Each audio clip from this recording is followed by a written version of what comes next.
Então, o Evangelho de Mateus, a gente está aqui ao vivo. Nós estamos nesse projeto, você que está na internet, nós estamos nesse projeto para ler todo o Evangelho durante esse ano. A gente vai ler junto toda terça-feira, 5 capítulos por dia, e vamos interpretando aqui na medida que o Espírito Santo dá. Então, você é meu convidado para, se tiver algum tipo de dificuldade, interesse pela Escritura, você também, às vezes tem alguma... Lê em casa, dia a dia, corrido, então no século 21. Aí a Bíblia se tornou um dom para aqueles que são apaixonados por ela e para alguns que no dia a dia às vezes precisa, porque Jesus disse: errais por não conhecer as Escrituras e nem o poder de Deus. Então a gente quer ler junto, interpretando, falando, você é livre, se quiser perguntar alguma coisa, a gente vai abordando isso. E você é meu convidado também para a gente participar disso. A partir de hoje, o ano todo, 2020, ano da salvação, a palavra de Deus vai entrar na sua casa, em nome de Jesus. Amém? Então, Evangelho de Mateus. O livro da pregação de Jesus Cristo, filho de Davi, filho de Abraão. Abraão gerou Isaac, Isaac gerou Jacó, Jacó gerou Judá, e Judá seus irmãos. Judá gerou a Tamar, que é uma mulher, Pérez e Azerá.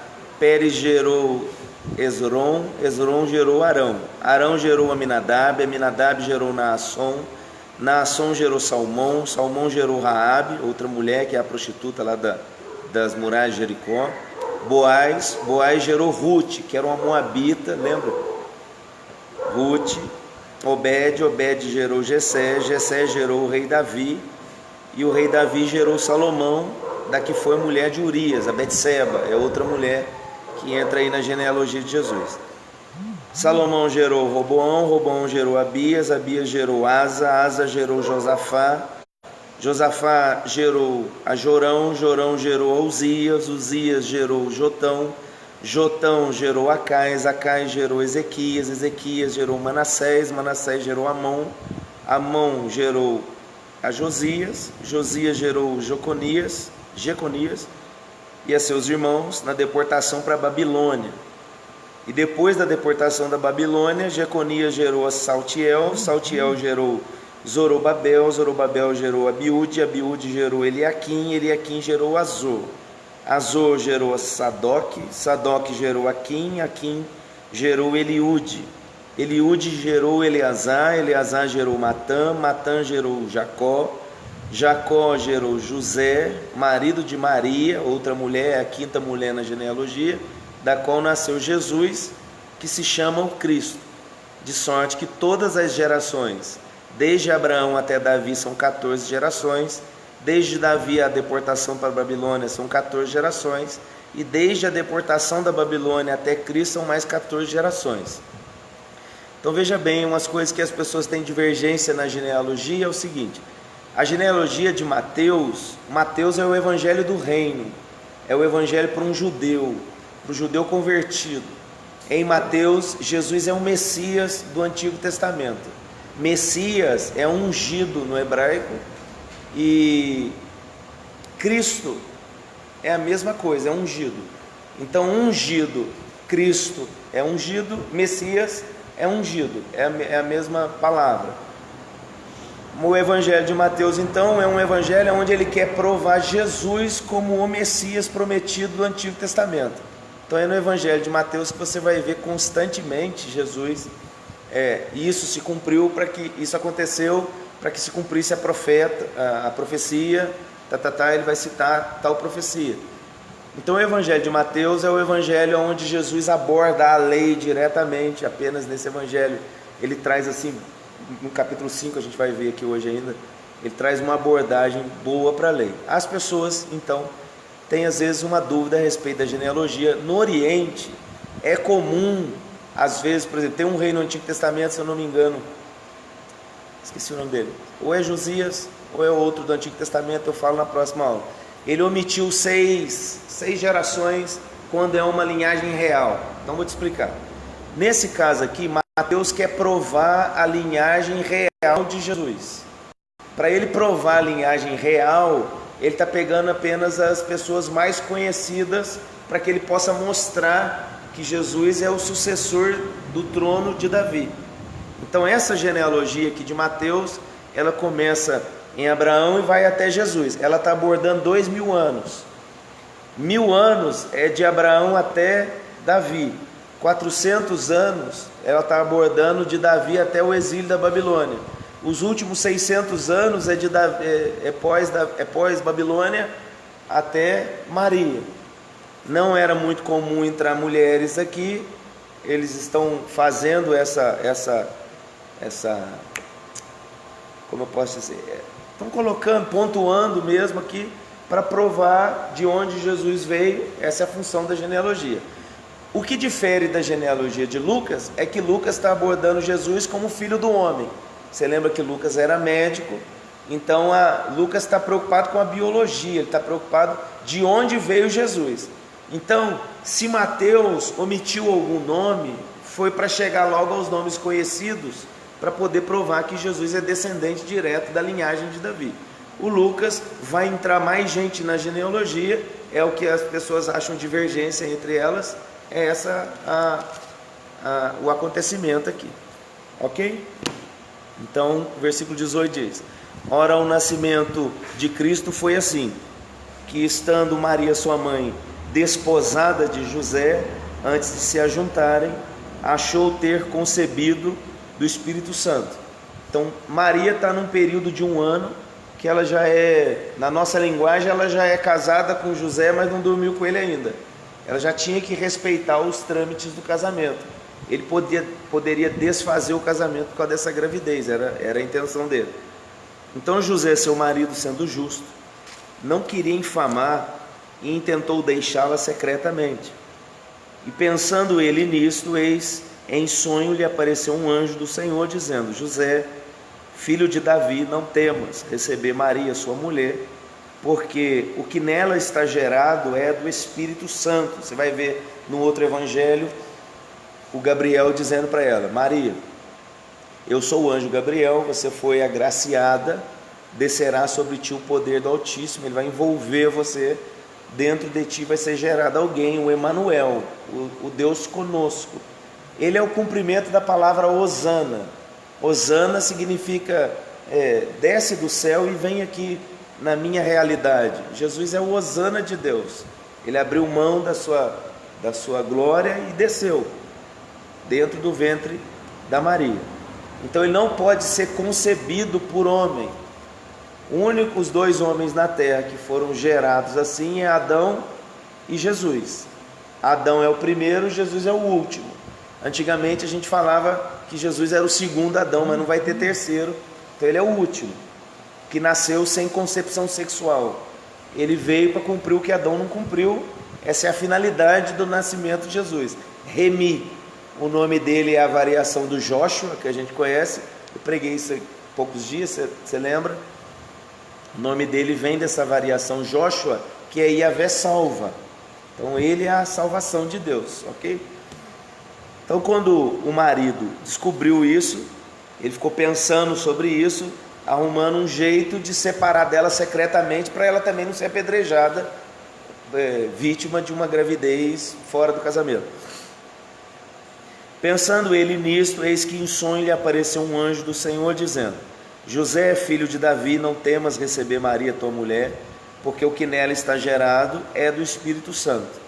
E dará à luz a um filho, e chamarás o seu nome Jesus, porque ele salvará o seu povo dos seus pecados. Essa é a função. Se você quiser grifar, esse é o motivo de Jesus ter vindo, não há outro. Salvar. Tudo isso aconteceu para que se cumprisse o que foi dito da parte do Senhor pelo profeta, que é Isaías 7,14. Eis que a virgem conceberá e dará à luz a um filho, chamado Emanuel, que traduzido é Deus conosco. Então a doutrina do nascimento virginal de Jesus tem que ser defendida. Eles vão tentar fazer um jeito para que Jesus não tenha nascido de uma virgem. Se a gente tirar o nascimento virginal de Jesus, você desmontou a teologia cristã. Jesus só pode ser Jesus porque ele foi concebido no ventre de Maria sem concepção sexual. ele não é filho de homem, ele não era filho de José. Por isso, quando você lê alguns comentários, vai falar, e os meio-irmãos de Jesus, que são irmãos do mesmo ventre, mas são de concepção diferente. Jesus foi gerado pelo Espírito Santo, e os outros irmãos que ele teve e irmãs, aqui no Evangelho de Mateus você vai ver que ele teve irmãos e irmãs, não é irmãs, né? Irmãs. João 7,5 vai falar que nem mesmo os seus irmãos criam neles. O 13,55 de Mateus vai falar assim, não é esse o filho do carpinteiro? Não se chama a sua mãe a Maria? Não estão entre nós seus irmãos, suas irmãs? Então o Evangelho vai mostrar que Jesus teve outros irmãos. O irmão dele mais conhecido é o Tiago, autor do livro, irmão de sangue de Jesus, sangue porque nasceu do mesmo ventre que Jesus, ok? Então, a virgem concebeu, era a profecia de Isaías 7,14. José, despertando do sono, fez como o anjo do Senhor lhe ordenara e recebeu a sua mulher. Então ele não desistiu dela do casamento, e não a conheceu até que deu à luz a seu filho primogênito e pôs-lhe o nome Jesus. Há uma tentativa de provar então que Maria depois não teve mais filhos, para poder fazer dela uma entidade santa, ok? Mas ele não a conheceu até que. Então, se é até que, eu não bebi água até que, significa que eu bebi, depois eu bebi. Pelo menos eu interpreto dessa maneira. Então, capítulo 2 agora vai dizer: tendo nascido Jesus em Belém da Judéia, no tempo do rei Herodes, eis que uns magos vieram do Oriente a Jerusalém. A palavra mago, ela caiu no anacronismo semântico. A gente fala mago agora, você pensa naquele cara com aquele chapéuzão pontudo assim. Na verdade, na NVT já chama ele de sábio. É como se fosse pessoas entendedoras de astrologia, de ciência, e que viram uma estrela e seguiram. A gente pode ler, por exemplo, Números 24:17, ó.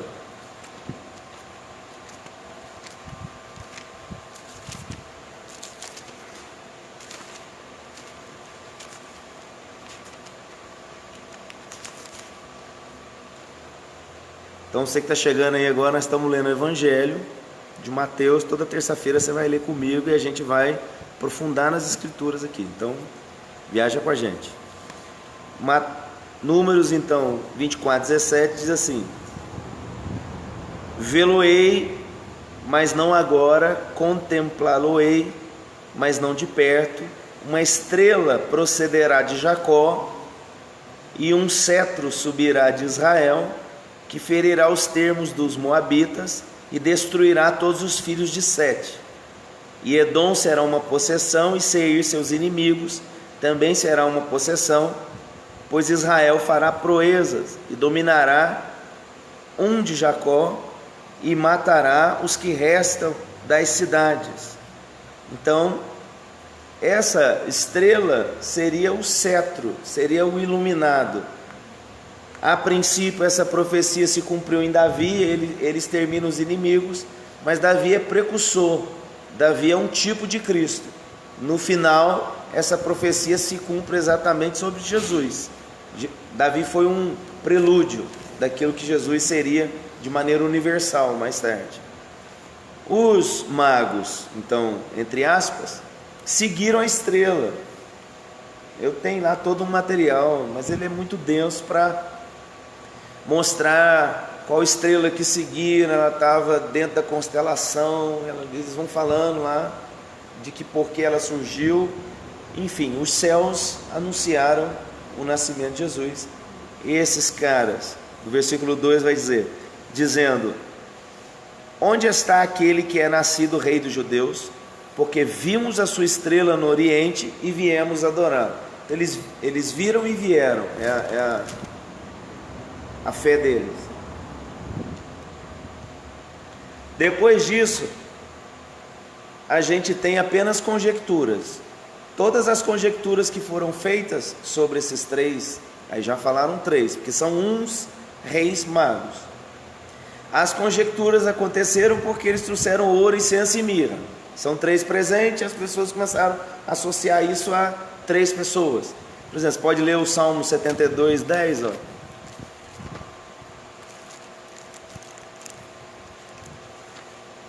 Talvez daqui também acharam reforço para a explicação de ser 3 magos, 3 sábios.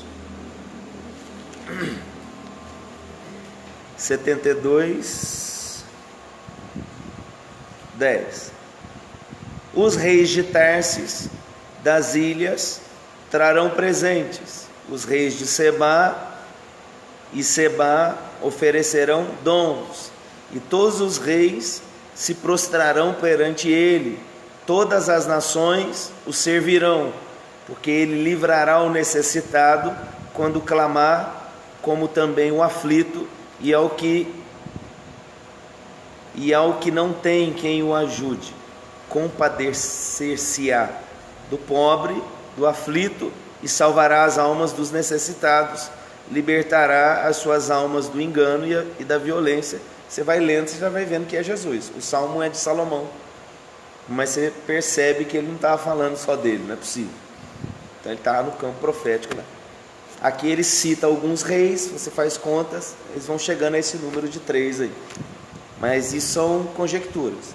As conjecturas chegaram ao nível das fábulas, que daí já arrumaram até nome para os 3 magos. Não tem na Bíblia.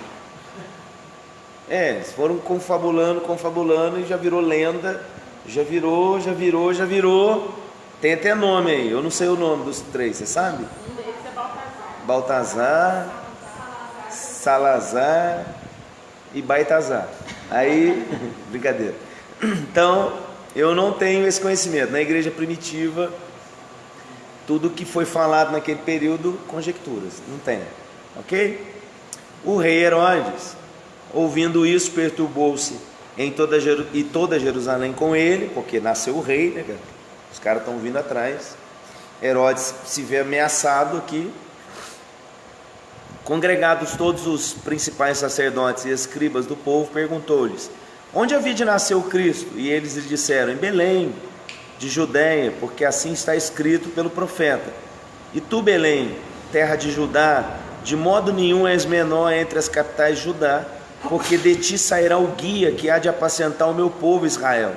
Então Herodes, chamando secretamente os magos, inquiriu exatamente deles acerca do tempo em que a estrela lhes aparecera, e enviando-os a Belém, disse: ide e perguntai diligentemente pelo menino. Quando o achardes, participai-mo, para que também eu vá e o adore. Lembra que José teve que ir para Belém por causa do censo. Roma estava governando todo o território, o império é romano, o rei Herodes não é romano, ele é um vassalo de Roma. Roma faz o censo para ela descobrir quanto de imposto ela vai poder lucrar, tendo ela agora dominado geograficamente aquela região. Tem quem defenda que não era necessário a pessoa voltar para suas terras, mas é muito forte a tese de que teriam sim que ir para sua terra natal para serem contados, para que Roma soubesse exatamente quem são, onde moram e quanto eles iriam ganhar com o fato de terem dominado aquela região. Com isso, porque a profecia dizia: de Belém chamei, então por isso o outro evangelho coloca José em Belém para provar que Jesus é o chamado de Belém, como cumpre a profecia. Congregados os principais, é lá embaixo, versículo 10: e vendo eles a estrela, regozijaram-se muito, com grande alegria, e entrando na casa, acharam um menino com Maria sua mãe, prostrando-se o adoraram, e abriram dos seus tesouros e ofertaram-lhe dádivas, ouro, incenso e mirra. São presentes reais. Um rei, quando nascia, era oferecido ao rei essas coisas. e sendo por divina revelação avisados num sonho, para que não voltassem para junto de Herodes, partiram para a sua terra por outro caminho. Então eles pegaram outra rota para poder não denunciar para Herodes. Herodes, com certeza, ele era alguém muito cruel, o Herodes. Se ele não conseguiu o que ele queria, matar para ele era fácil. Então eles foram avisados por divina revelação para poder não passar por lá. Ia dar ruim se eles voltassem por lá. Então, e tendo ele se retirado, versículo 13, eis que o anjo do Senhor apareceu a José num sonho, dizendo: levanta-te, toma o menino e sua mãe, foge para o Egito, demora-te lá até que eu te diga, porque Herodes há de procurar o menino para o matar. E levantando-se ele, tomou o menino e sua mãe de noite e foi para o Egito, e esteve lá até a morte de Herodes, para que se cumprisse o que foi dito da parte do Senhor pelo profeta, que diz: do Egito chamei o meu filho. Então, tudo está cumprindo a profecia. Isso é o que Mateus quer provar. Então, José fugiu para o Egito por causa da dureza de Herodes. A profecia dizia: vou chamar ele do Egito. Então Herodes, vendo que tinha sido iludido pelos magos, irritou-se muito, mandou matar todos os meninos que havia em Belém e todos os seus contornos, aos seus contornos, de 2 anos para baixo, segundo o tempo que diligentemente inquiriria dos magos. Então se cumpriu o que foi dito pelo profeta Jeremias, que diz: em Ramá se ouviu uma voz de lamentação, choro e grande pranto, Raquel chorando os seus filhos, não quer ser consolada, porque já não existem. O Herodes morreu no ano 4, em abril do ano 4. Assim que ele morreu, José foi avisado e ele pôde voltar, ok? Jesus também não nasceu no ano 0. Não tem como provar. Todos os comentários e estudos, eles têm esse lapso de tempo aí, alguns de 2, alguns de 3, 4 anos, oscila, ok? Morto, porém, Herodes, eis que o anjo do Senhor apareceu num sonho a José no Egito, dizendo: levanta-te, toma o menino e sua mãe e vai para a terra de Israel, porque já estão mortos os que procuram a morte do menino. Então ele se levantou, tomou o menino e sua mãe e foi para a terra de Israel. E ouvindo que Arquelau reinava na Judéia em lugar de Herodes, seu pai receou ir para lá, mas avisado num sonho por divina revelação, foi para as partes da Galiléia e chegou e habitou numa cidade chamada Nazaré, para que se cumprisse o que foi dito pelos profetas: ele será um nazareno. Ok? Então ele não nasceu em Nazaré, nasceu em Belém, assim como Davi, da mesma região, está vindo. Capítulo 3. Naqueles dias apareceu João Batista pregando no deserto da Judéia. Você sabe que João Batista e Jesus são primos, e tem diferença 6 meses no ventre. Dizendo: arrependei-vos, porque está próximo o reino dos céus, porque este é o anunciado pelo profeta Isaías, que disse: voz do que clama no deserto, preparai o caminho do Senhor, endireitai suas veredas. E este João tinha suas vestes de pelos de camelo e um cinto de couro em torno dos seus lombros, e alimentava-se de gafanhotos e mel silvestre. Não é incomum que alguém no Oriente comesse gafanhoto assado, é muito lá, por causa das plantações e por causa da região. Mas há defensores de que o gafanhoto que ele comia era tipo uma vagem que dava no campo, e que o formato da vagem é parecida com o gafanhoto, mas é muito mais fácil que ele está comendo gafanhoto, um bicho mesmo, um inseto. Ele é de linhagem sacerdotal, mas está no deserto como uma vara sendo agitada pelo vento.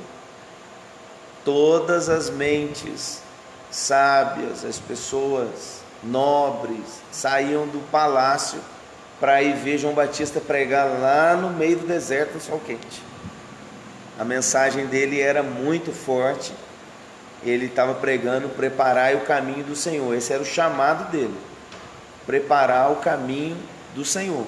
É como se ele estivesse iluminando a pista para Jesus pousar. Ele era o cara que estava lá sinalizando: é aqui, pousa aqui.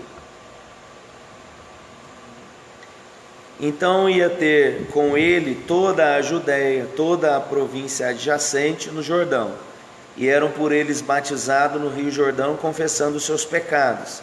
Esse batismo de arrependimento, mais tarde em Atos, algumas pessoas tinham esse batismo e receberam o batismo de Jesus, que é diferente. O batismo depois da morte e ressurreição de Jesus ganhou outra aplicação. Esse batismo tem quem acredita que João Batista era essênio. Quando você for lá comigo em Jerusalém, você vai andar na região do Mar Morto, onde acharam os pergaminhos, você vai ver a ruína dos essênios. Mesmo naqueles lugares, eles faziam muitas piscinas e eles tinham banhos cultuais. Por isso eles acreditam que Batista batizava, porque eles acreditavam nessa coisa da purificação. Quando você se banhava, era um ritual de arrependimento e de purificação. Então eles pensam que talvez João Batista teria sido essênio, mas aí já pensa. Amém?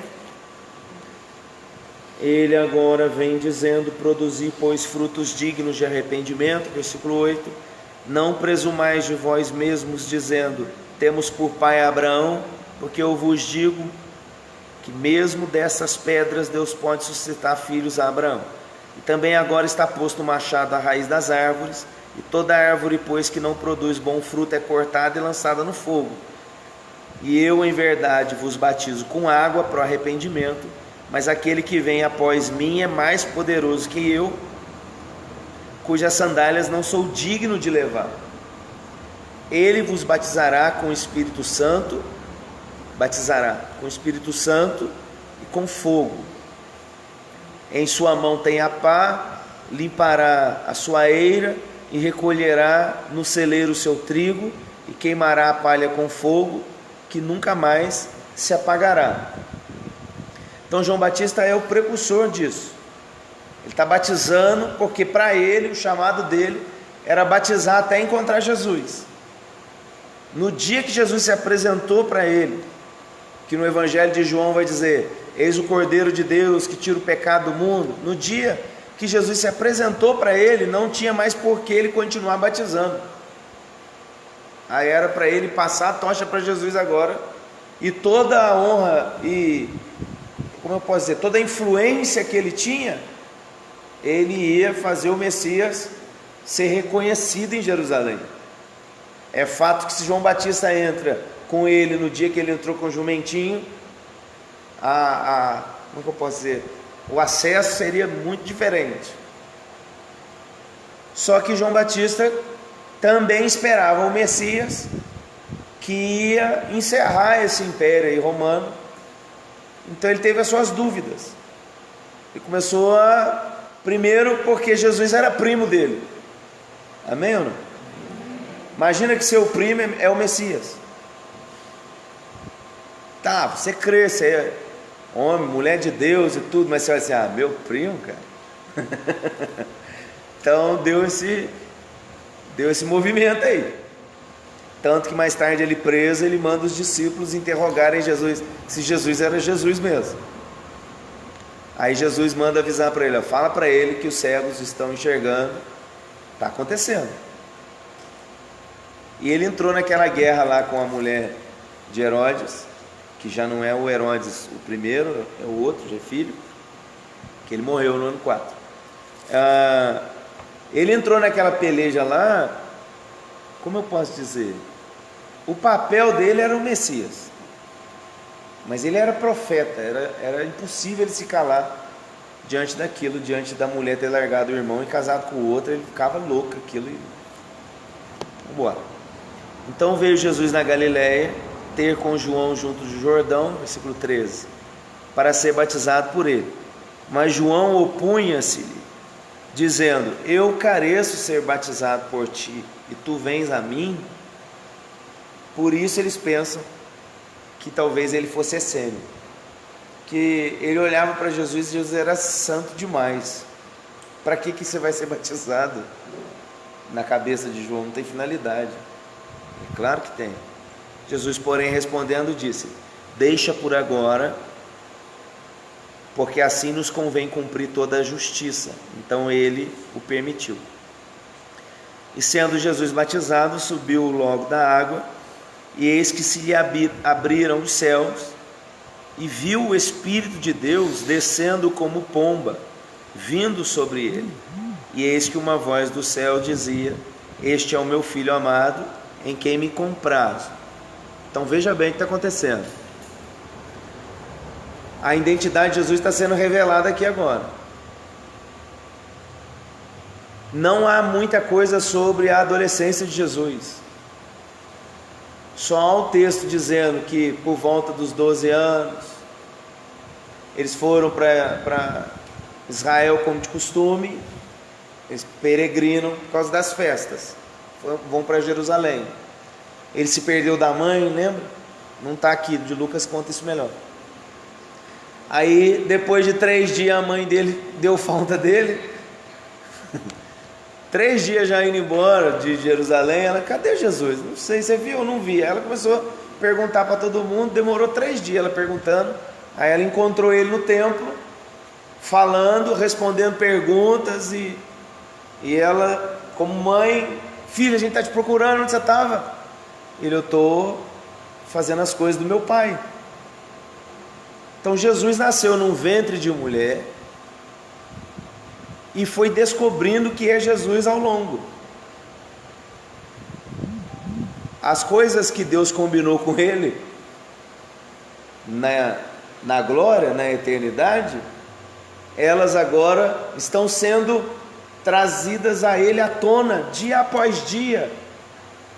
A identidade dele não é aquela que se pode ver.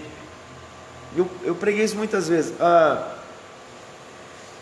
Por exemplo, quando Jesus se aproximava de um vilarejo, os demônios já viam assim: o Senhor veio nos atormentar antes da hora. As pessoas não estavam reconhecendo Jesus como o Messias, mas os demônios já se curvavam diante dele, porque sabiam a identidade dele. Ele é filho de Deus, ok? Ele é Deus. Então isso aqui eu gosto de dizer a você que a sua identidade não é essa aqui que a gente está vendo agora. O que você é está arrolado nos céus. O mundo espiritual reconhece você e às vezes você não se reconhece. O problema da igreja é baixa autoestima, necessidade de aceitação. O tempo todo a gente precisa de alguém falando para a gente que a gente é ou não é algo. A gente faz, não tem certeza, está o tempo todo pedindo permissão, vamos dizer assim, para fazer algo, porque nos falta identidade. E o céu se abriu para Jesus, para que ele soubesse com certeza quem ele é. Então identidade é o problema do século. É na identidade que as pessoas estão muito mal, muito bloqueio de identidade. Elas não entendem o poder que é você entender que você é filho de Deus.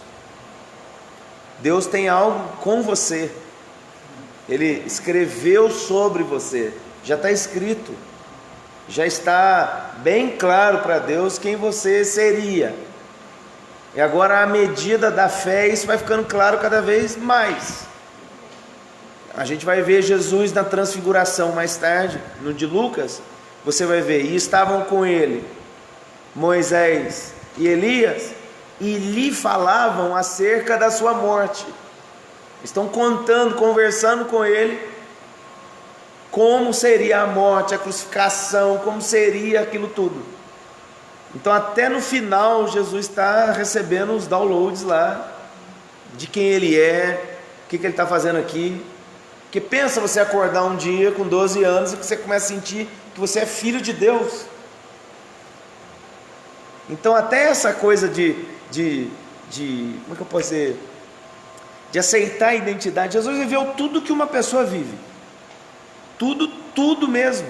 As dúvidas, Você tem um dom, você tem um chamado.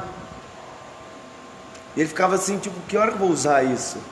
Uso ou não uso? Ele viveu essas coisas. Ok? Então, o céu abriu e ele ouviu a voz. Aí a gente entra no capítulo 4. Então foi conduzido Jesus pelo Espírito ao deserto para ser tentado pelo diabo. Porque o deserto não revela amigo, igual alguns pensam. É no deserto que a gente vai saber quem que é amigo e quem que não é. Não, o deserto não é para revelar quem é amigo. Se você entra no deserto esperando alguém ajudar você, vai demorar para você sair do deserto. Porque deserto não é lugar de saber quem está com você. Deserto é lugar de você saber quem você é. Ele dura o tempo da sua identidade se manifestar. Ele dura o tempo dos seus olhos se abrir. Esse é o deserto. Então deserto é lugar de quem me viu na prova e não me ajudou. Isso não existe. Deserto é sozinho mesmo. Por isso que é deserto. Deserto, não tem mais ninguém lá. Só você e Deus. Oséias vai falar: eu lhe atrairei ao deserto e lhe falarei ao coração. O profeta Oséias diz. Então Deus, quando atrai alguém para o deserto, o alvo disso é você conhecer a você mesmo e ser provado nas suas convicções. O deserto se manifesta para ver as convicções que você carrega. Então, se você é aquele crente bully, pouca fé, na hora do deserto, as pessoas querem depender da fé do outro, não vai dar certo. O deserto é onde nós somos tentados, é onde a nossa natureza vem à tona, é onde a gente ou vai se apegar realmente ao que cremos ou não, ou a gente vai dar jeito.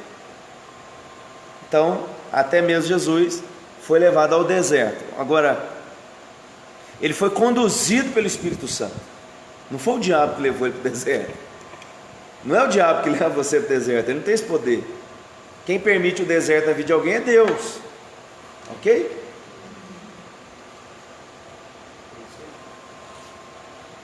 Tendo jejuado 40 dias e 40 noites, depois teve fome.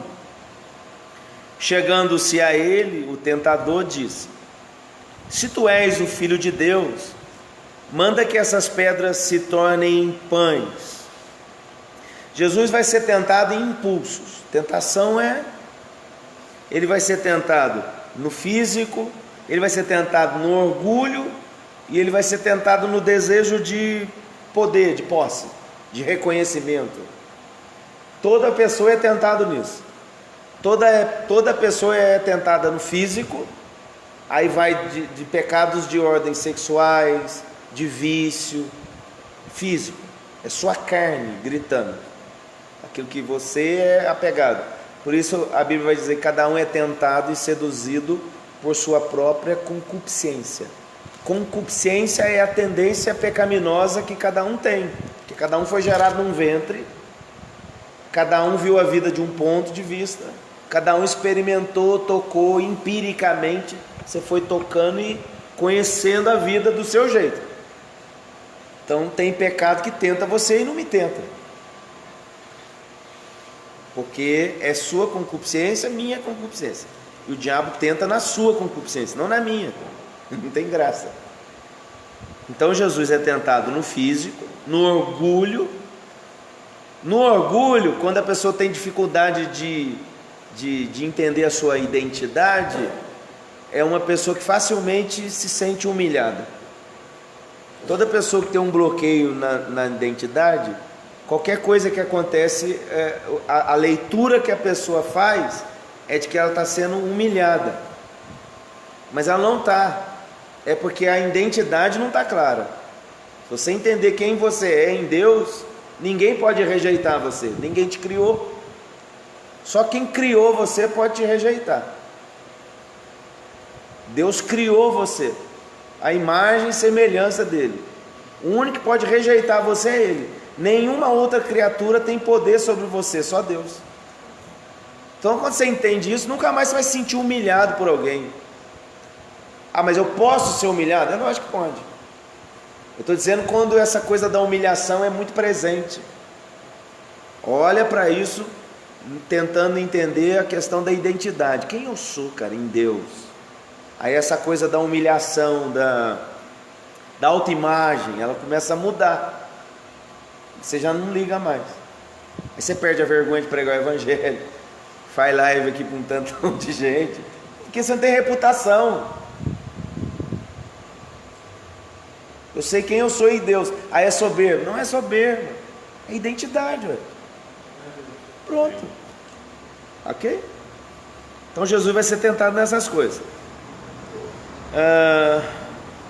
Versículo 3: chegando-se a ele o tentador disse: se tu és o filho de Deus, manda que essas pedras se tornem em pães. Ele, porém, respondendo, disse: está escrito, nem só de pão viverá o homem, mas de toda a palavra que sai da boca de Deus. Então o diabo transportou a cidade santa, colocou sobre o pináculo do templo e disse: se tu és o filho de Deus, lança-te daqui abaixo, porque está escrito que aos teus anjos dará ordens a teu respeito, e tomar-te-ão nas mãos, para que nunca tropeces com o teu pé em alguma pedra. Amém? Então no versículo 4, Jesus está citando Deuteronômio 8:3. E cada uma das perguntas do diabo, ele cita um versículo, a Escritura. O deserto precisa trazer a palavra para os seus lábios. É onde que quebra a ação do deserto. Jesus aqui, mesmo sendo Jesus, está usando a espada do Espírito, que é a palavra de Deus, que é Efésios 6:17. Efésios 6:17 diz que a palavra é a espada do Espírito. Então, quando o Espírito está usando você para guerrear, a espada que você tem para guerrear é a palavra de Deus. Efésios 6:17. Porque a palavra é a espada do Espírito. Ok?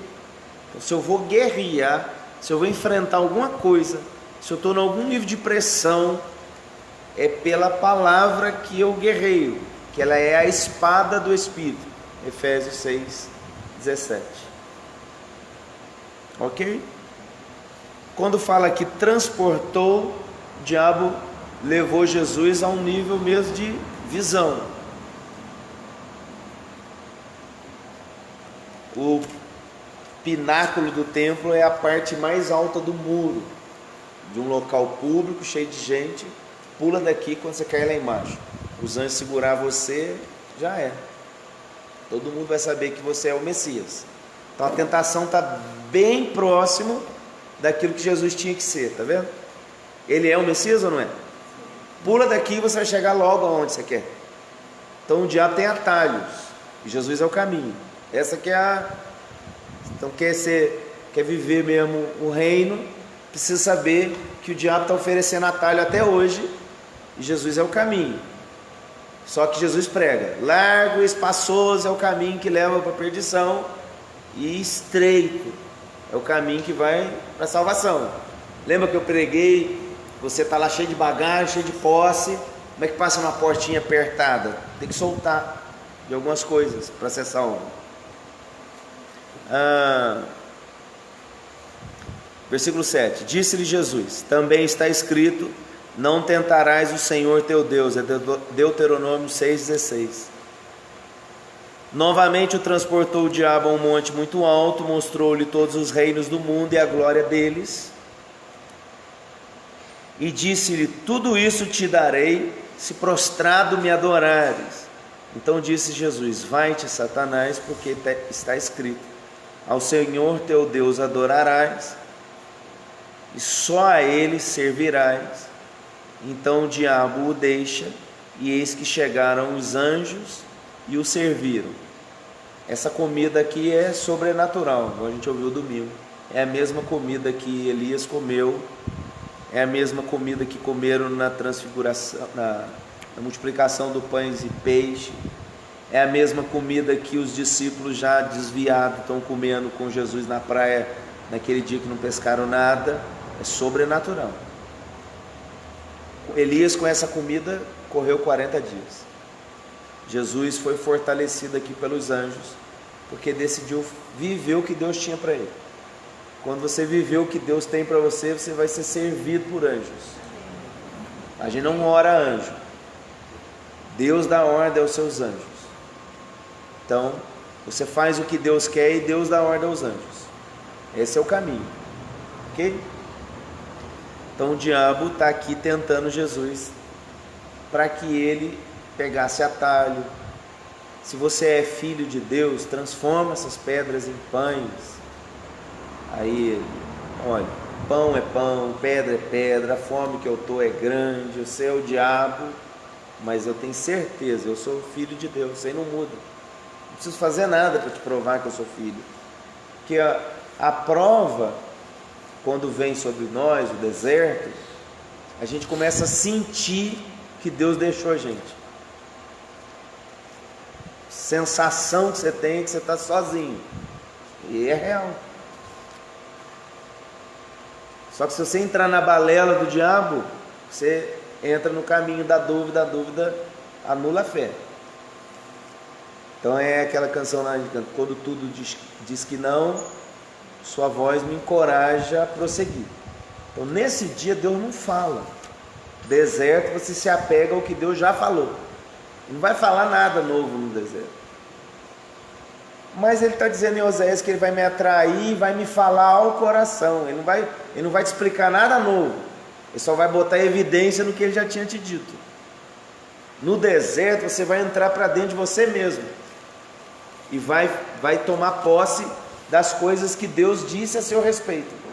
Elas vão fazer sentido como nunca fizeram. E você vai se apoderar delas como você nunca se apoderou. Quando o deserto passar e você entrar na bonança, você nunca mais é a mesma pessoa, que suas convicções foram lapidadas no deserto. Então agora não faz mais diferença se tem gente, se não tem gente, se está sozinho, se não está. Isso já passou essa fase. Ela ficou lá no deserto. Então esse é o alvo. Então se isso não for bem vivido na etapa da fé, isso se arrasta por anos depois na vida.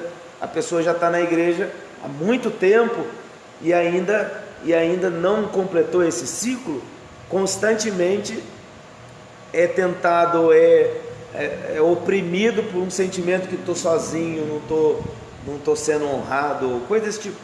Entende ou não? Dentro de casa, não é só na igreja, em casa, diante de família. Então quando esse ciclo ele é feito do jeito que Deus projetou para ser, você sai dali pronto para viver sua jornada, acabou. Amém? Mais tarde Deus pode te levar a outros níveis de pressões, aí já tem a ver com o seu chamado e com o que Ele quer de você. Okay? Essa não foi a única vez que Jesus foi pressionado, mas sem essa aqui Ele não teria sucesso nas outras. Então esse é o top da fé. Você vai se converter, vai viver uma fase onde tudo é Deus, tudo é Bíblia. Você está apaixonado pela palavra, ela tem gosto de mel para você. Falou que é Bíblia, você está aqui agora, você está loucão para saber tudo que a Bíblia diz. É uma fase do Evangelho. Aí chega uma outra fase que você acha que já retive tudo. Deus já me falou, a gente já começa a ter uma noção assim do que acha que Deus quer da gente. E aí logo em seguida é o deserto. Agora é a hora de ver se você realmente aprendeu, se está aí dentro mesmo. Que tá. Agora não tem mais ninguém. O professor no dia da prova, você pergunta para ele: pastor, aqui professor, é menos ou é mais? Ele, não sei. Dá uma raiva do professor nessa hora, não dá? Só não fica com raiva de Deus, porque ele não vai falar. Mas essa é a hora que sua conversão, as palavras que Deus falou ao seu coração, aí Deus começa, junto de você, o Espírito Santo começa a trazer essas coisas. Você constrói a sua personalidade baseado nelas. Aí quando você sai desse tempo, você está apoiado nessas coisas. Essas coisas são intocáveis, não tem como derrubar isso. Mas você não vai sentir quando alguém te humilhar, ou quando alguém te trair. Lógico que vai sentir, mas não vai parar de fazer o que você foi chamado para fazer. Esse é o ponto. Você atingiu aquilo ali, você entendeu quem você é em Deus, você é filho, natureza sua é divina, o Espírito Santo está morando dentro de você agora, está decodificando a mensagem para você o tempo todo, e você está ali sendo cheio disso para cumprir um propósito. É inabalável agora. Você tem perdas e ganhos ao longo, tem dias maus durante, mas você não para. É o que Paulo vai falar lá em Filipenses. Eu aprendi a viver contente em qualquer situação. Eu sei viver quando eu tenho muito, e eu sei viver quando eu não tenho nada. Posso todas as coisas naquele que me fortalece. Então, posso todas as coisas naquele que me fortalece. Não é adesivo de carro que comprou por 60 meses para pagar.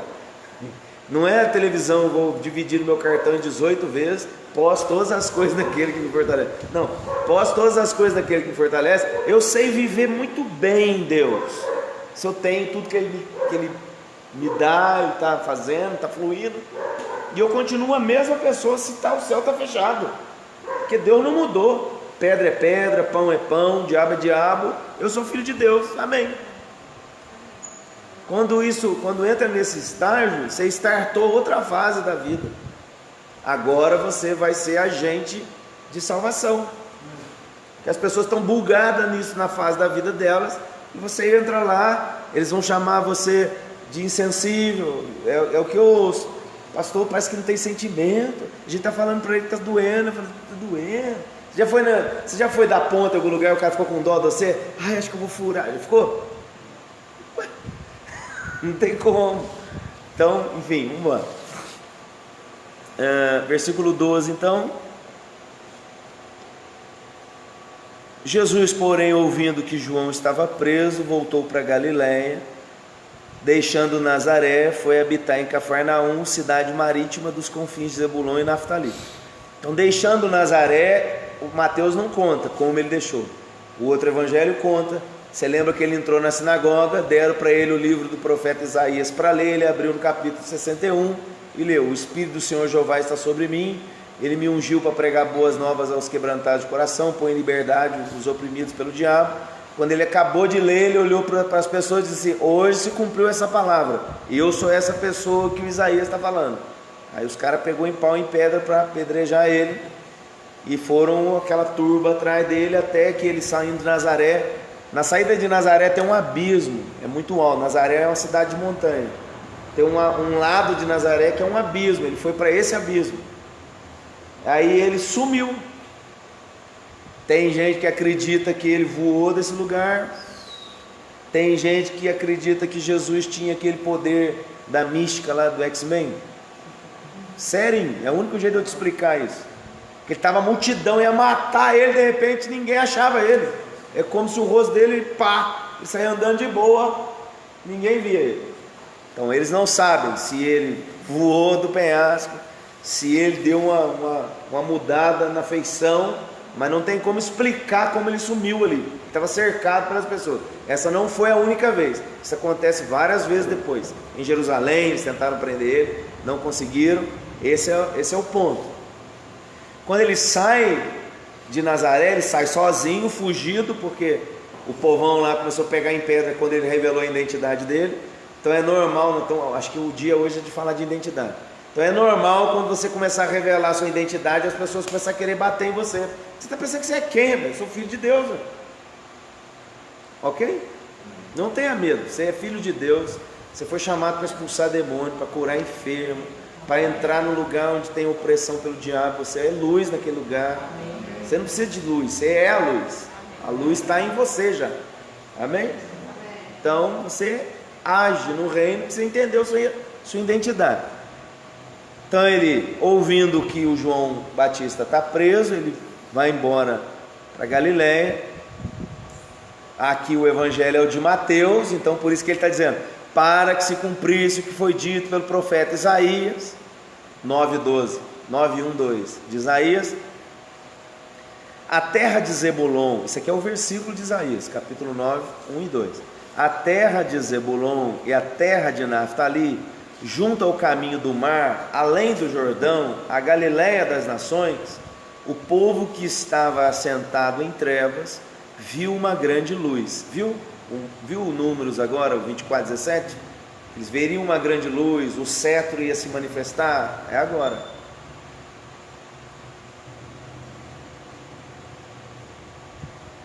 Os que estavam assentados na região da sombra da morte, raiou a luz. Essa região de Zebulon, Naftali, é a extremidade das tribos, que ficou lá no fundão, esquecido lá no fundão, né? Jesus se manifestou lá onde a treva achava que ia ter alguma vantagem, na região da sombra da morte, lá nos confins da Galileia, é que ele se manifestou. Lá a luz se manifestou. Desde então Jesus começou a pregar e a dizer: arrependei-vos, porque está próximo o reino dos céus. Jesus, andando junto ao mar da Galileia, viu 2 irmãos, Simão, chamado Pedro, e André, seu irmão, que lançavam rede ao mar, porque eram pescadores, e disse-lhes: vinde após mim, e eu vos farei pescadores de homens. Então eles, deixando logo as redes, seguiram-no. Esse texto é o de Mateus. O de Lucas é sinótico, é o capítulo 5 aqui, o de Lucas, quando fala que Jesus chegou na Galileia, havia 2 barcos na praia do lago, ele escolheu o de Pedro, lembra? Então é por isso que eles deixaram, porque foi aqui que houve aquela primeira pesca miraculosa, que ele mandou jogar a rede do outro lado, eles jogaram, ela veio cheia de peixe, aí ele olhou para eles: eu vou fazer de vocês pescadores de homens. Aí eles abandonaram o barco, abandonaram tudo. Se você ler só o de Mateus, dá a impressão que ele chamou, os caras já abandonou. Não, eles viveram algo muito intenso ali naquele dia, e no final daquela experiência, eles bora, eles na hora, depois que nós vimos aqui, eles foram embora. Então eles, deixando logo as redes, o seguiram. Adiantando-se dali, viu outros 2 irmãos, Tiago, filho de Zebedeu, e João. Como eles estão em Cafarnaum, na beira do mar da Galileia, é um vilarejo pequenininho que nós vamos ver junto um dia. Você vai comigo lá?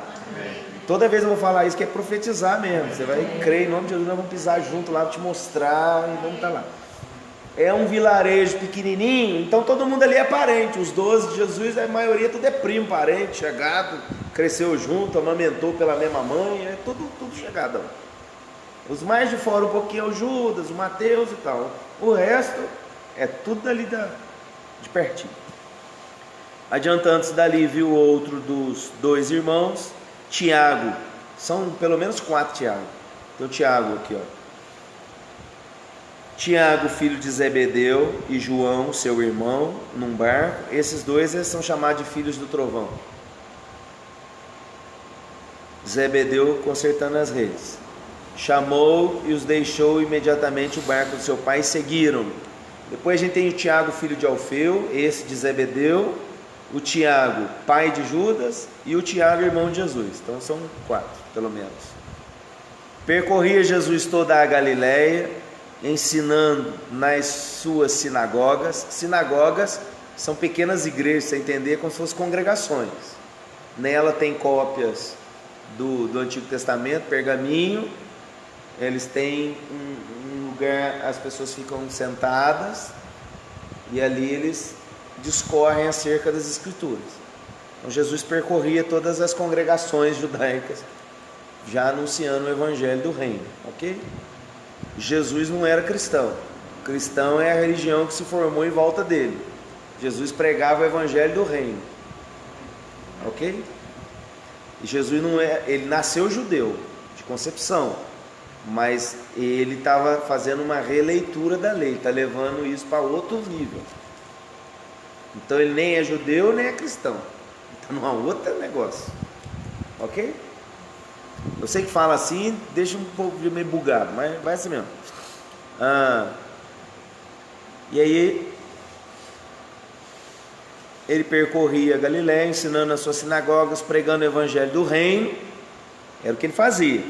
A gente sabe tudo de Jesus, sabe onde ele nasceu, quem que ele era, com quem que ele andou, quem que ele comeu, na casa de quem que ele foi, quem que ele curou, como, quando, onde, mas sabe muito pouco sobre o que ele falou. Sobre o que ele falou, que é o 10. É isso que a gente vai tentar ler aqui junto. A sua fama correu toda a Síria, traziam-lhe todos os que padeciam oprimidos por várias enfermidades, tormentos, endemoniados, lunáticos, paralíticos, e ele os curava. Seguia-o uma grande multidão da Galiléia, Decápolis, Jerusalém, da Judéia e além do Jordão. Capítulo 5, então. Então esse é o último capítulo. Toda terça-feira a gente vai ler junto a Escritura. Eu vou comentando com você 5 capítulos. Então fica com a gente, você vai crescer na palavra esse ano, vai ser poderoso para a sua vida, em nome de Jesus. Capítulo 5, então. Jesus, vendo a multidão, subiu a um monte e, assentando-se, aproximaram-se dele os seus discípulos, e abrindo a sua boca os ensinava, dizendo: bem-aventurados os pobres de espírito, que deles é o reino dos céus. Esse é o sermão da montanha. Jesus está lá no mar da Galileia, o monte da bem-aventurança. Se o mar da Galileia está aqui à minha direita agora, o monte das bem-aventuranças está aqui. Há quem diga que ele pregou uma fase do sermão aqui embaixo e as pessoas assim no alto do morro, para ele pegar a acústica, que é quase um mar mesmo, e depois ele subiu mesmo a montanha e ele ficou lá discursando com eles. E não foi uma única vez, ele fazia isso constantemente, ok? Era o tempo que ele ensinava. Então, bem-aventurados, macários, é felizes, mas não é feliz de alma só, é abençoado, é feliz de plenitude, é quem regozija em Deus, é quem entendeu que Deus é a fonte. Se Deus é a fonte, o pobre de espírito sabe que o reino é dele, então ele fica de boa. É isso que ele estava querendo ensinar. Bem-aventurados que choram, porque eles serão consolados. Porque você sabe quem é você em Deus, você já sabe que você é feliz. Você está chorando agora, o choro vai durar uma noite, mas a alegria vai vir pela manhã, porque você sabe quem é seu Deus. É isso que ele estava incutindo na cabeça deles. Bem-aventurados os mansos, não só para aquela vida, mas para a vindoura, na eternidade. O Apocalipse vai dizer que ele vai enxugar dos olhos toda lágrima. Então Deus não tem um momento com você só na eternidade. Houve uma era da igreja que a igreja se apropriou das profecias, e tudo que a gente pregava, a gente não, porque eu sou novinho, mas tudo que foi pregado na igreja era que no céu vai ser isso, no céu, e a glória, e a mesa, e o banquete, as ruas de ouro e a vida doída. Deus não tem uma plenitude para você só na eternidade, você vai viver a plenitude aqui. Você é filho de Deus, Ele tem vida abundante para você. Aonde se manifesta a vida abundante? Primeira etapa da vida abundante é entender quem que é a sua fonte. Sua fonte não é seu trabalho, sua fonte não é o que você sabe fazer, sua fonte é Deus. Se Ele é a sua fonte, você entendeu que Ele controla tudo e todos à sua volta, e você é próspero em qualquer situação, em qualquer fase da sua vida. Esse é o segredo. Então ele está pregando aqui, ó: bem-aventurados os mansos, porque eles herdarão a terra.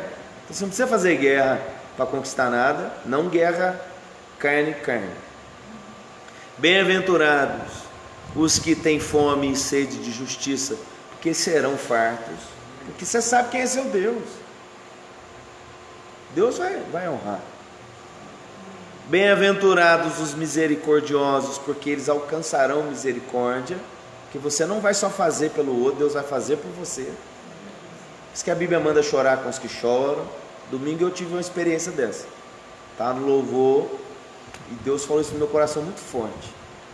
Aí tinha alguém chorando, aí eu sentei do lado e chorei junto um tempão. Porque você tem que aprender a chorar com quem chora. Não é? Se não fica na gente, não é problema meu. É lógico que é. Depois eu orei por outras pessoas, tive a mesma fala de Deus. Tipo assim, como se Ele estivesse dizendo: estou te ensinando a chorar pelos que choram. Eu falei: demorou. Porque é gostoso. Os misericordiosos alcançarão misericórdia. Amém? Então, abre espaço aí no seu coração para chorar por alguém, para expor misericórdia. Que tem até um vídeo na internet aí, o cara fala assim: você não pode ter dó de ninguém. É estranho pro caramba. Ele fala assim: que dó não faz nada por ninguém. Se você for ter alguma coisa para alguém, tem que ser compaixão. Ah, eu tenho dó, mas tem dó, mas vai embora, larga o cara lá. Quando você tem compaixão, você não consegue, você faz alguma coisa. Nem que for lá sentar junto, trocar uma ideia, orar, alguma coisa vai fazer. A gente é movido por dó na maioria das vezes. E a maioria das vezes a gente cobra a igreja ou os pastores movido de dó, não de compaixão. E Jesus não se movia por dó, Jesus se movia por compaixão. Pode ler o Evangelho, e Jesus movido de íntima compaixão, milagre. Toda vez que Jesus se movia em compaixão, aconteceu alguma coisa poderosa, que ele não conseguia deixar de fazer algo por aquela pessoa. E sendo ele quem ele era, ele fazia já logo numa camada sobrenatural. Ele chega lá, Lázaro, o amigo dele está morto, ele não tem dó, ele tem compaixão. E chora por causa daquela situação, acaba de chorar: pai, eu sei que o senhor sempre me ouve, eu estou falando desse jeito aqui para ele saber que é com o senhor que eu estou falando, para eles aprenderem que é assim que faz. É isso que ele está fazendo. Ele: Lázaro, o cara vem embora, está vivo, porque ele teve compaixão. Compaixão é o gatilho do milagre, do sobrenatural. Se a tentativa do milagre for a gente falar: viu como Deus me usa, não rola. Se a tentativa, mas a gente vai cair nisso. Se você tiver um dom, eu tenho, quem tem aqui tem um dom, em algum momento a gente é tentado. Você está num culto ou está numa situação, você dá, não sei se é o diabo, se é a gente, é tempo de aprendizado. Você dá uma balançada assim, depois isso passa. Você começa a fazer pelo motivo certo, que é ver aquela vida livre do diabo, livre daquela enfermidade, livre daquela opressão. É milagre. Você é ferramenta de Deus, ele vai te usar. Tem compaixão dentro de você. Bem-aventurados os pacificadores, porque eles serão chamados filhos de Deus. Bem-aventurados os que sofrem perseguição por causa da justiça, que deles é o reino dos céus. Bem-aventurados sois vós quando vos injuriares e perseguirem, mentindo, disserem todo o mal contra vós por minha causa. Exultai-vos e alegrai-vos, porque é grande o vosso galardão nos céus, porque assim perseguiram os profetas que foram antes de vós. Vós sois o sal da terra, e se o sal for insípido, com que se há de salgar? Para nada mais presta, senão para lançar fora e ser pisado pelos homens. Na região do Mar Morto tem muito sal. Eles pegavam aquele sal e estocavam em casa. Aquele sal ficava na terra, ele perdia a qualidade dele.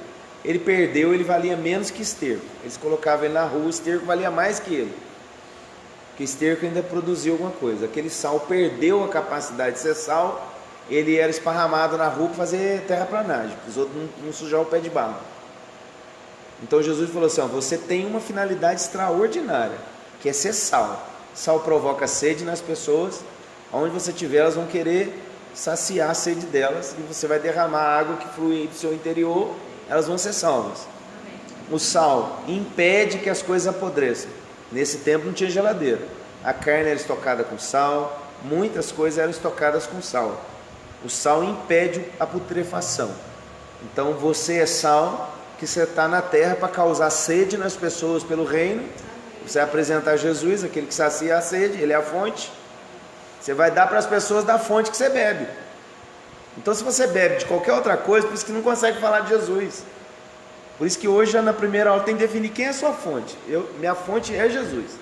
Ele vai me atrair ao deserto, vai falar o meu coração, eu sei quem ele é, eu sei quem eu sou, é dele que eu bebo. Se eu tenho, eu estou com ele, se eu não tenho, eu estou com ele. Resolveu. Agora ele está chamando você de sal, porque da fonte você já bebe. Então você vai entrar na vida das pessoas, elas não vão apodrecer, e você vai entrar na vida das pessoas, vai causar sede nelas. Eles vão querer saber de onde você está bebendo. Você vai: vem cá que eu vou te mostrar. Aí você vai ficar aqui comigo, você aí na internet, vai ficar aqui comigo, vamos mergulhar na Escritura, porque o ano da salvação, a gente precisa estar cheio de palavra. À medida que a palavra, desse jeito que a gente está fazendo aqui, ela vai ficando em você. Quando você abrir a boca, você está falando de coisa que eu não sei nem de onde está vindo, sabe sim. Está tudo aí registrado dentro de você. Amém? E aí vai fluir. Ele disse: somos sal. Versículo 14: vós sois a luz do mundo. Não se pode esconder uma cidade edificada sobre um monte. nem se acende uma candeia, era uma lamparina, ela parecia aquela lâmpada do Aladim assim, com um paviozinho. É com aquilo que a pessoa ia no banheiro de noite. Tem uma coisa assim, uma xícara que você enfia o dedo naquilo e saía com aquilo andando por dentro de casa para ir no banheiro. Ele está dizendo, ninguém acende um negócio daquele para esconder debaixo da cama, não tem porquê. Não se acende a candeia e coloca no alqueire, mas no velador, você põe ela no alto, e dá luz a todos os que estão na casa. Então você é sal, você causa sede e evita que as pessoas apodreçam à sua volta. Você não é motivo, amém? Você não é motivo de contenda, porque você é manso.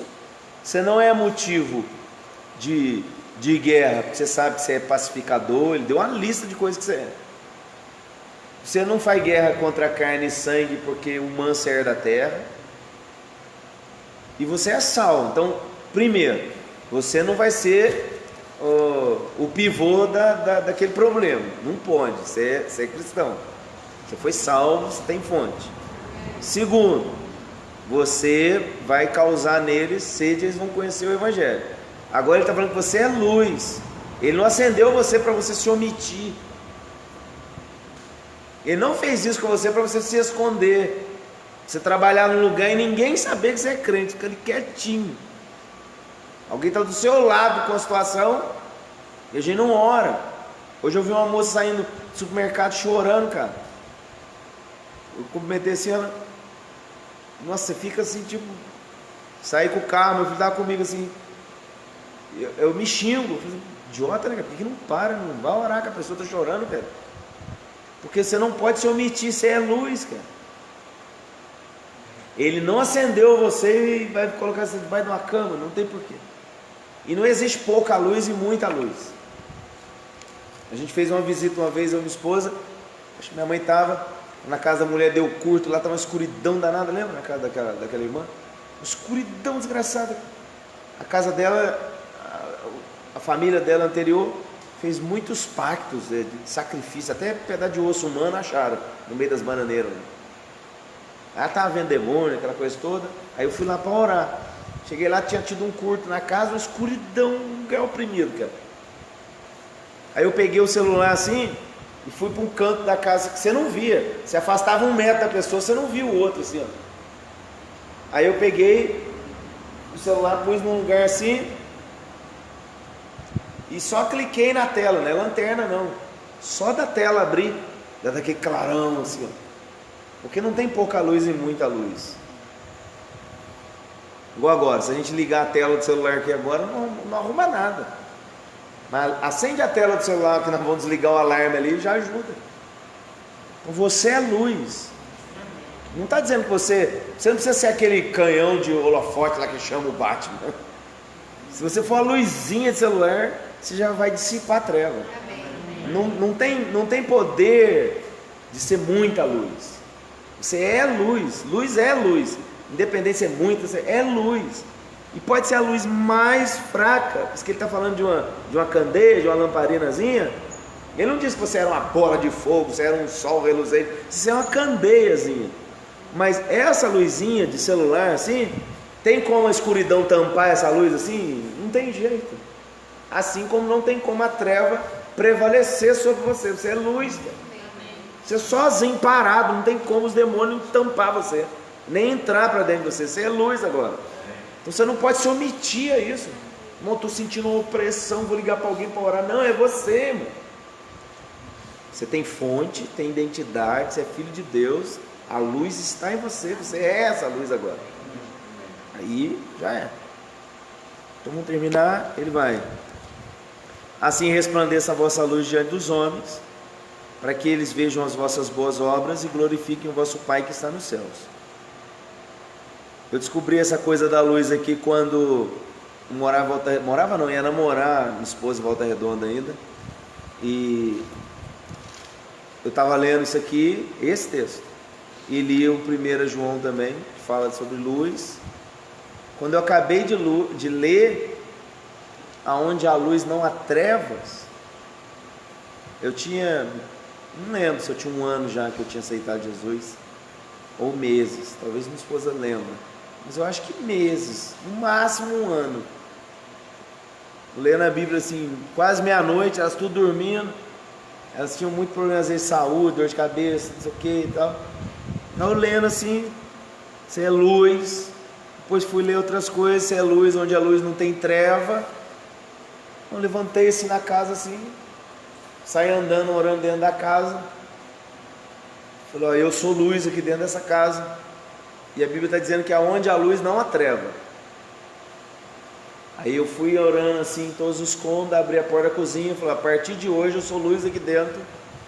Toda treva que está aqui dentro pode sair daqui agora. Falei, bravo. Eu sou luz aqui agora. Aí ela se converteu, todo mundo se converteu. Deus faz. E você não precisa ser uma luzona, você é uma lamparina, mas você não pode se omitir.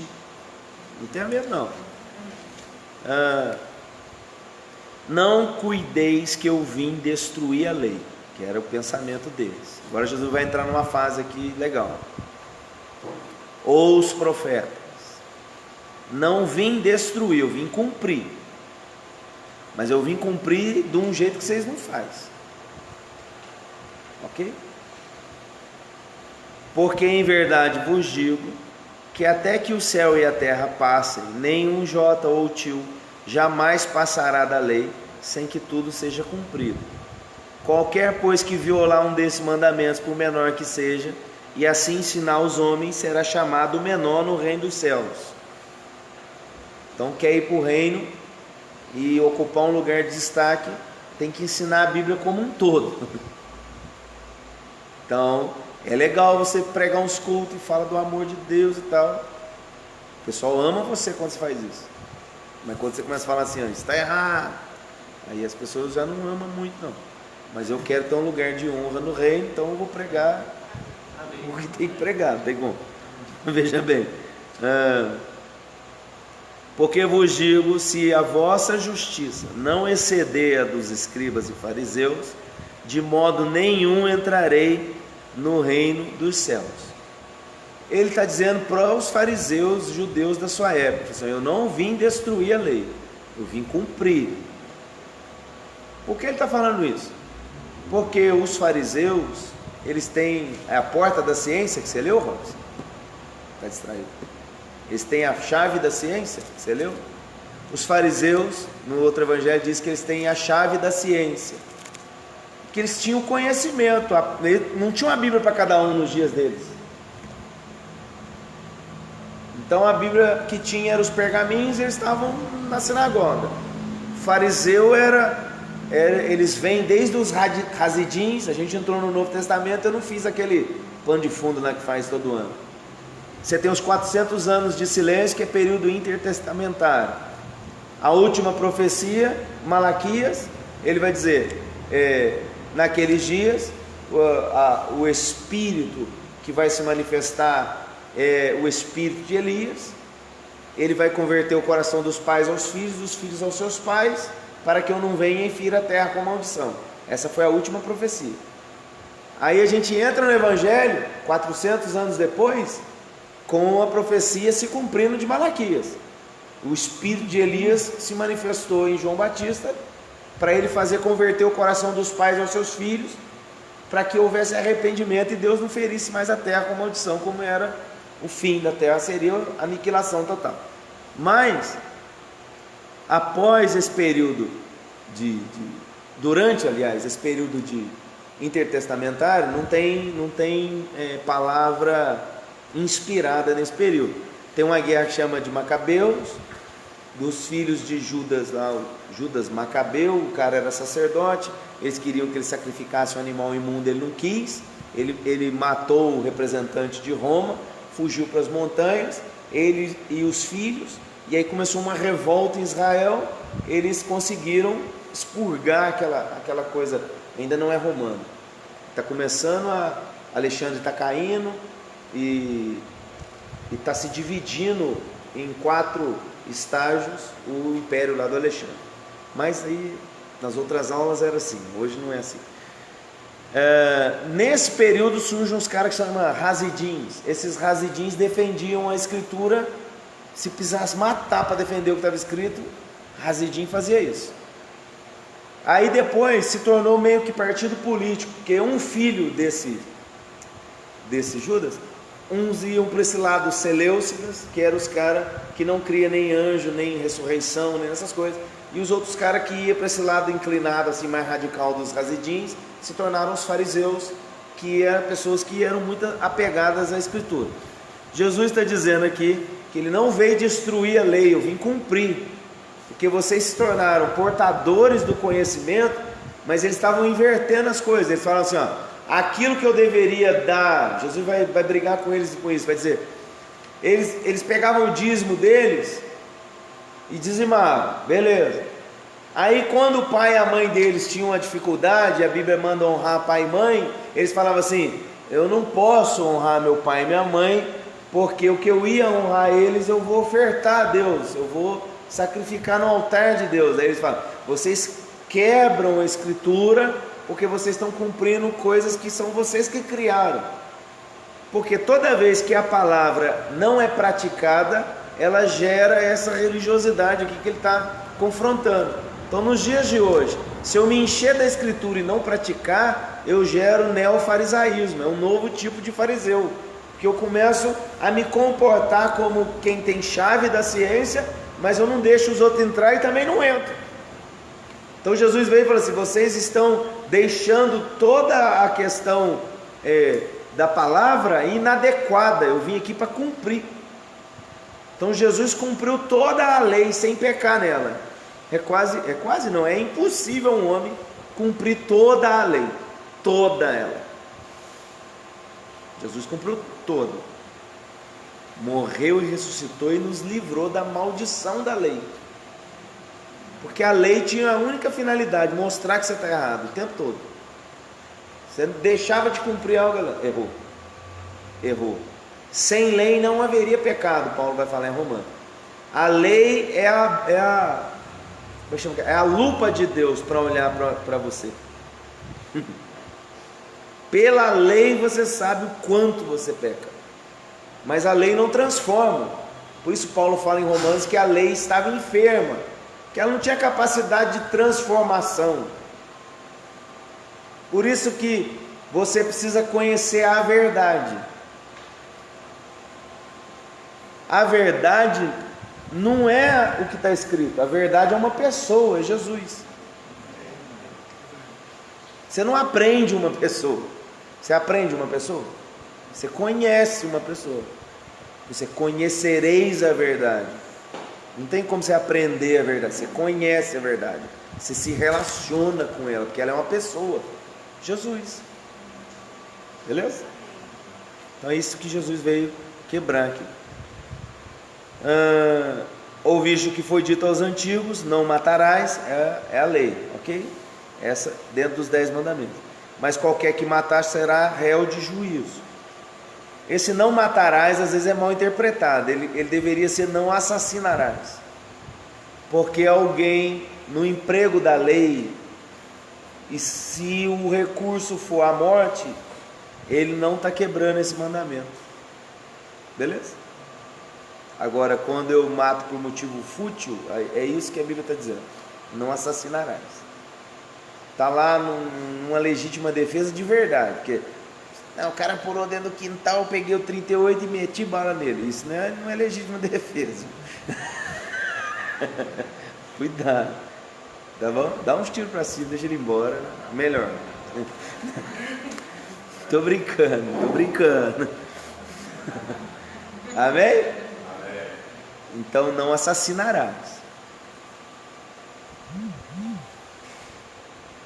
Cadê? 22. Eu porém vos digo, não podia matar, certo? Na lei. Eu porém vos digo, qualquer que sem motivo se encolerizar contra o seu irmão, será réu de juízo. Então ele está dizendo, a lei dizia, não mata. Eu estou dizendo, se você endemoniar de raiva contra alguém, para mim é a mesma coisa ter matado. Então Jesus, ele está dizendo, eu não vim detonar com a lei, eu vim cumprir. Mas ele está fazendo uma releitura da lei. Olha de onde ele está pegando a lei. Ele está catando a lei lá no chão, que a lei fala, não mata. Ele, não, para mim isso aí é pouco, é raso. Para mim, se você se irar nesse ponto, você sabe quem é a sua fonte, você sabe que ele honra o manso, você sabe de todas essas verdades, e você irá ao ponto de perder as estribeiras com alguém, para mim você já quebrou a lei. Então ele vai fazer isso agora, uma sessão.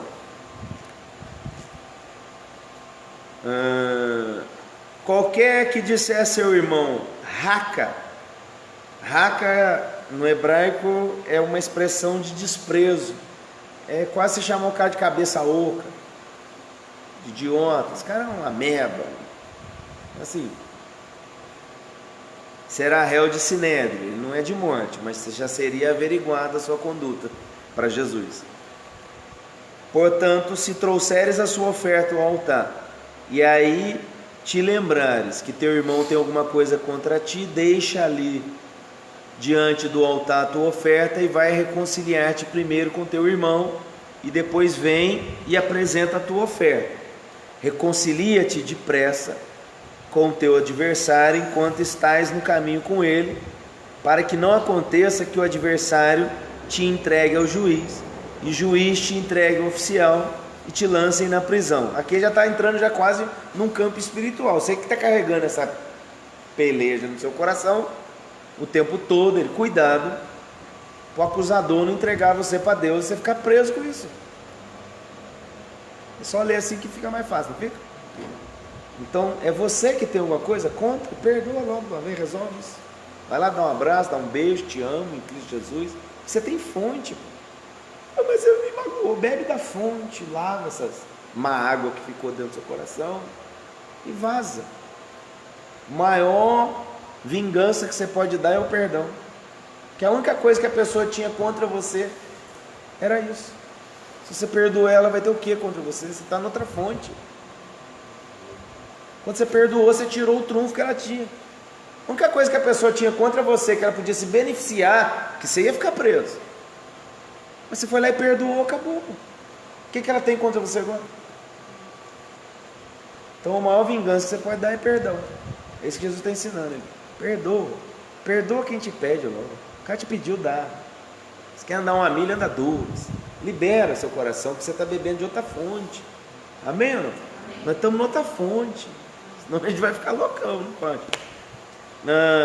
Em verdade vos digo que de maneira nenhuma sairá dali, já li, 27. Ouviste o que foi dito aos antigos, não cometerás adultério. Isso é Êxodo 20:14, está dentro dos 10 mandamentos, certo? Não adulterarás. Como que era um adultério na lei? Na lei, se eu adulterasse, eu saí ali na porta ali, passou uma menina com shortinho, eu olhei até ela virar a esquina, pensei nela de tudo quanto é jeito que eu imaginei. Na lei eu tinha pecado? Aí passou a mesma menina e ela olhou para mim, eu olhei para ela, nós viramos a esquina, eu dormi com ela, eu adulterei na lei? Então, qual que estava mais fácil? A lei de Jesus ou a lei? Não, eu não vim destruir a lei, eu vim cumprir. Mas ele está levando a lei para um outro nível. A lei estava lá no papel, ele está falando, eu vou trazer ela para dentro de você, que ele quer uma lei de consciência ou nada. Ok? Aí ele está dizendo, olha, se um homem, a lei diz isso, se um homem dormir com a mulher lá, ele adulterou. Eu, porém, vos digo que qualquer que atentar numa mulher, atentar é, uau, para a cobiçar, já em seu coração cometeu adultério com ela. Beleza? Portanto, se o teu olho direito te escandalizar, arranca-o e atira-o para longe de ti. Se é literal, é complicado. Pois te é melhor que se perca um dos seus membros do que seja todo o teu corpo lançado no inferno. O que ele está dizendo? Seja radical com isso, cara. Se você não consegue, a pessoa está vindo, canta uma música, fecha o olho, vai para o céu. É isso que ele está falando. Dá seus pulos, mas não entra nisso. Beleza? Ai, mas no canal lá de casa, entra lá, no meu não, mas um exemplo. Tem uns canal lá que tá liberado, lá uns negócios lá, mas tem senha por causa dos filhos, mas você sabe a senha? Você é louco? Dá pra sua mulher pôr a senha lá. Ela tá dormindo, você sabe a senha, você tá lá na sala de noite, ai Jesus, é hoje. Não põe senha no seu celular, eu não ponho. Pessoal, minha esposa pega meu celular de manhã, vai ver, nossa, que você ficou de madrugada? Aí ela entra lá no YouTube e vê tudo que eu estava vendo. Mas apaga isso lá. A lei dizia, não adulterarás. Eu, porém, vos digo, se o homem olhar com intenção impura no coração, já está em adultério. Beleza? As mulheres viajam agora, né? Nossa, como Deus é bom, cara. As mulheres agora estão dando tudo glória. É pra você também, viu, mulher? Ficar olhando. Mas o que tem, Rodrigo Santoro? Não é da Nina. Agora não posso achar bonita? É lógico que pode, irmão. Eu falo pra minha esposa, mas aquela ali é bonita, hein? Ela é mesmo. É mesmo. Mas não é mesmo? Você é louco? É hipócrita. Amém? Eu falo, nossa, aquela ali, você estava olhando, ué, como é que não vai olhar uma coisa daquela lá? Mas já é rasgado logo, ué. Assim que o senhor faz, não, Carmen. Estou dizendo que você não vai ficar louco. Tem jeito de você ficar louco? Burro, cego, não tem como. Aí tá ali, então você vai se policiar. Porque o padrão de santidade e moralidade sexual de Jesus não é religioso, é interno.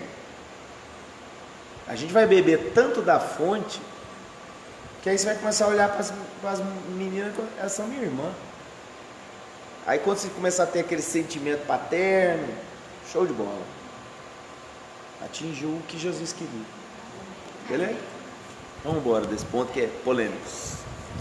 Foi dito, 31. Qualquer que deixar sua mulher e lhe der carta de divórcio, isso aqui era lei de concessão, era uma lei permissiva, não era o que Deus queria. Era a carta de repúdio que Moisés permitiu ao homem dar. Jesus explica isso em outro lugar mais tarde. Por quê? Porque a mulher não sabia cozinhar direito, o cara repudiava. Aí ela estava enrolada. Aí eles arrumaram a carta de repúdio. Aí Jesus vem aqui agora e começa a falar: eu, porém, vos digo que qualquer que repudiar sua mulher, a não ser por causa de fornicação, faz que ela cometa adultério. Qualquer que casar com a repudiada comete adultério. Outro assim, ouviste o que foi dito aos antigos, não. Vamos parar aqui no adultério.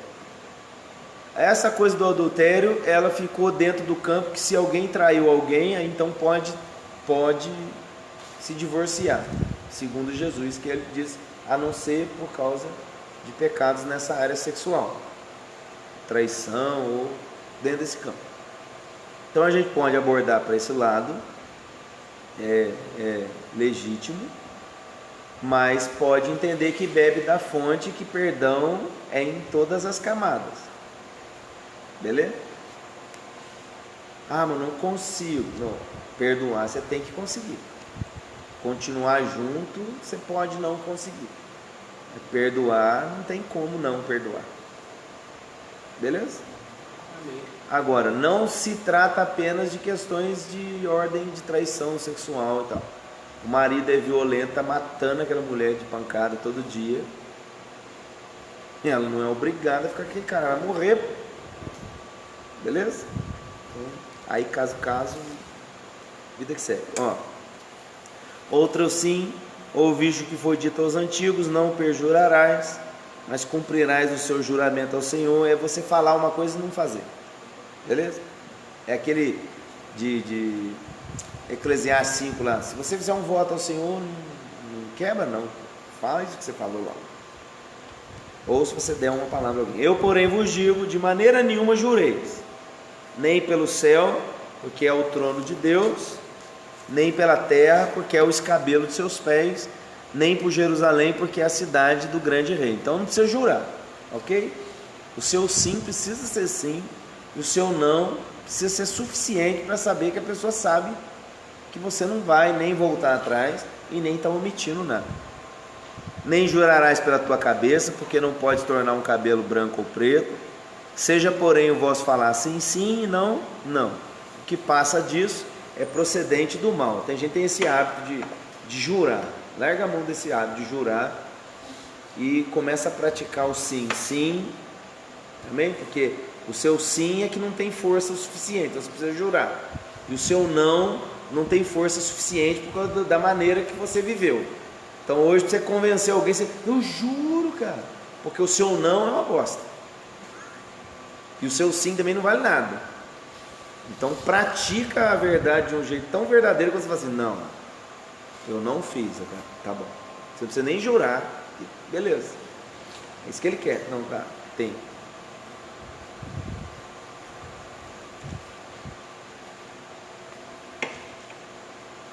Ouviste o que foi dito, olho por olho e dente por dente. Essa era a lei. Se o homem foi trabalhar lá e ele deu uma paulada, arrancou o dente do outro, alguém arrancava o dente. Era olho por olho, dente por dente. O machado escapou do cabo, você matou alguém sem querer. Hoje como chama? Homicídio culposo, que é sem querer. Homicídio culposo na lei, se a família pega você, já era você. Você só tinha duas chances: correr até o templo, segurar no chifre do altar, e eles iam enviar você para uma cidade de refúgio. Você ia morar lá até o sumo sacerdote morrer, para você poder voltar para sua casa, estar absolvido.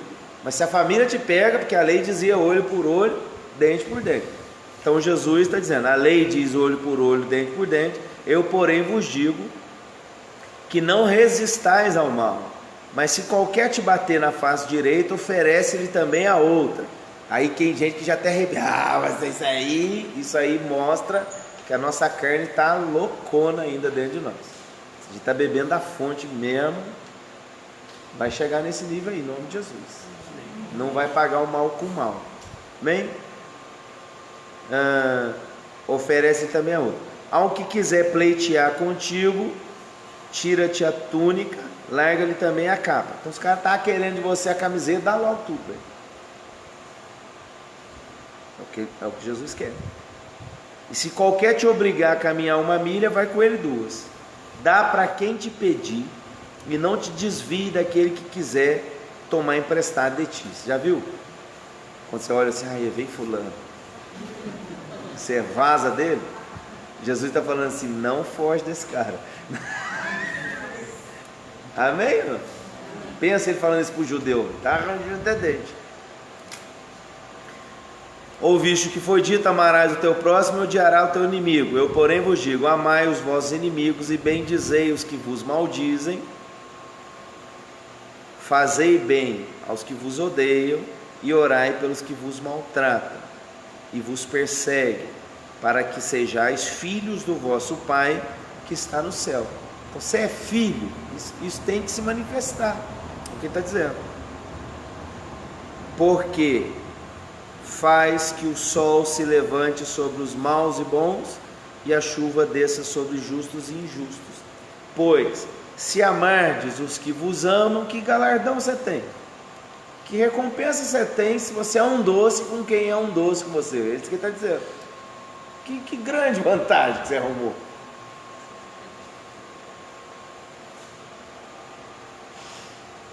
E se saudardes unicamente os vossos irmãos, que fazeis demais? Se você cumprimenta só os caras que é da hora com você. Não fazem os publicanos também assim? Sede vós, pois, perfeitos, como é perfeito o vosso Pai que está no céu. Então a gente sabe pra caramba sobre o que Jesus, onde ele curou, onde ele morou, e pouco sobre o que ele falou. Essas coisas é o que ele falou. Ele levou o nível de adultério a um outro patamar, ele levou a lei a um outro nível, ele levou a santidade a um outro nível, que a lei deixou de estar no papel para ser escrita no nosso coração. Essa era a profecia. Ele usou o profeta Jeremias e disse: naqueles dias eu não escreverei mais em tábuas de pedra. Eu vou mudar isso, Deus falou. Eu vou pôr a palavra incutida aí dentro do seu coração. Ela não vai ser mais algo como era a lei, que você não conseguia. Porque o Espírito de Deus vai ser colocado dentro de você, e você vai beber da fonte e vai saciar a vontade de Deus. Então, esse último versículo aqui do capítulo 5 de Mateus é o top dessa mensagem que ele está dizendo. Você vai ser perfeito como é perfeito o Deus que fez você. Você está bebendo dessa fonte, em nome de Jesus. Amém? Então, você que me acompanhou até aqui, nós vamos continuar aqui tirando umas dúvidas, vamos orar. Terça que vem, no mesmo horário, às 19h30, eu volto e a gente vai continuar lendo o Evangelho durante o ano todo aí, vamos mergulhar nas Escrituras em nome de Jesus. Você é meu convidado. Que o Senhor te abençoe poderosamente em nome de Jesus.